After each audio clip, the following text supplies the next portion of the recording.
5 games you can play as a UI/UX designer to improve your skills. Hello my Workies fam! Welcome to my channel. My name is Mia and this is my Workies, and today I'm going to introduce 5 UI design games that are going to improve your skills that you can play on your free time to just get that designer eye or beat that coworker that you hate.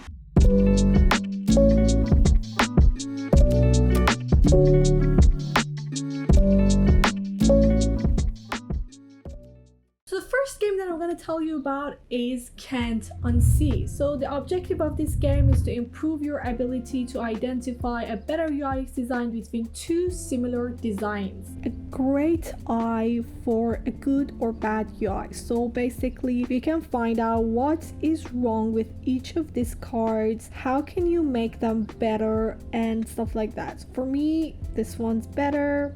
I'm right, let's compare and see like what was different. Only the image, so obviously a larger image that fits the cover better works better. So these are just the easy ones because I just started. You can go ahead and play this game as much as you want, and obviously it's gonna give you a great eye while working on some products. The next one is Pixactly. Clever name. So this is a game that challenges your ability to accurately judge pixel perfect spaces. First, because you actually can get things right.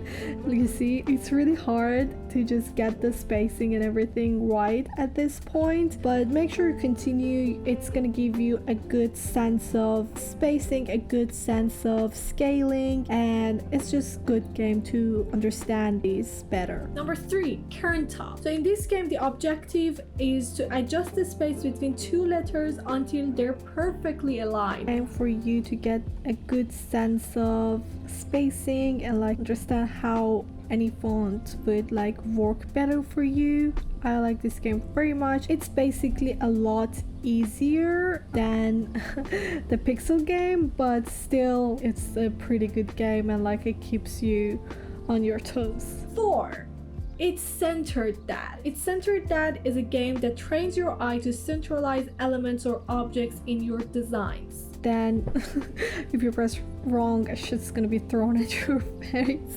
But it's pretty cool. When something's not centered, you're gonna say no, and when you think something is centered, you're gonna just say yes. Again, it's a pretty good game for you to understand like a good scaling and like get the eye for stuff like this. For example, this, I don't think it's centered. Let's see. Oh, I was right. This, I do think it's centered. Oh, just a little bit.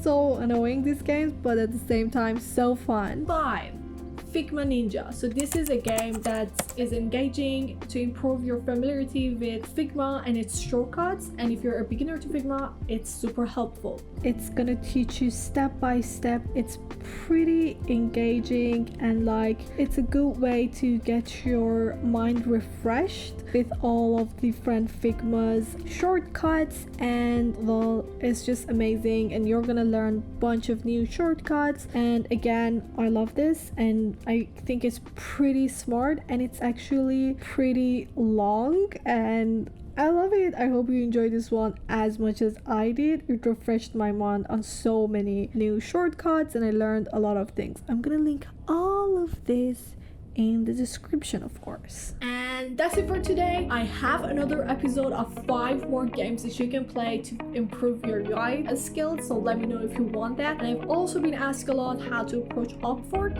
and get projects from there, and I have some tea to spill there, so let me know if you want that as well. I'm gonna see you in the next video. Don't forget to subscribe, like, leave a comment, and bye.